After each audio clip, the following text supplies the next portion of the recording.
When I left for college, everyone told me the same thing, that the next 4 years of my life would be the best 4 years of my life. There would be parties, tons of friends, and it'd be amazing. Once I got to campus, however, things seemed to go differently. My dorm was actually a suite shared with 6 other people in a hallway with 50. This was a big change from having a bedroom to myself. Between lectures, group projects, date nights, and even the dining commons, my people quota was constantly filled. I was never alone. Everything and everywhere was constant noise, and I didn't get any solitude.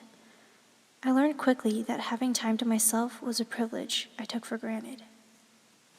By day, my head was constantly filled with voices, judgments, opinions, and comparisons that would simply just amp up my anxiety. With school clubs and making friends, and doing all the social activities I thought I had to do to fit in, I became tired. My mental capacity for school was drained. I was able to pick up my grades near the end, but only at the cost of increased anxiety, stress, and fatigue. I knew I was losing myself.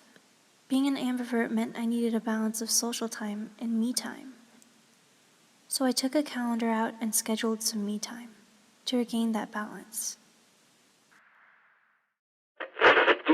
Child development researcher and author Kenneth H. Rubin acknowledges that solitude is an important tool to bring balance into one's life.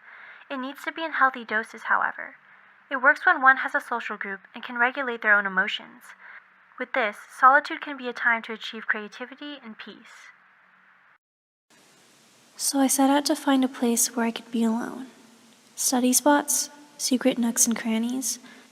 While I did get comfortable doing things alone, I ended up just feeling alone in the crowd. I needed true solitude. I needed to be completely alone, in person and through my phone. I needed to be alone. According to psychologist and Professor Peter Sudfield, having time alone is valuable for those with anxiety as it protects from overstimulation. In this world of constant access to social media, we have shortcuts in communication. Because of these ready-made interactions online, we're losing our chance to be truly alone. I finally put the phone away, free to think for myself, free from judgments and opinions which weren't mine. I was finally becoming grounded. No more overstimulation, and no more people who would make my anxiety worse in trying to calm me down. Constantly asking if my anxiety has stopped being a thing. The constant pressure of being watched made my anxiety worse, but telling them that would only make them more persistent in trying to make me feel okay. But when I was completely alone, there was no pressure. I cried, panicked, screamed if I had to. Didn't need other people's stories and opinions. In that moment, I could just be me and express the way I needed to. By finding that I could finally find peace of mind.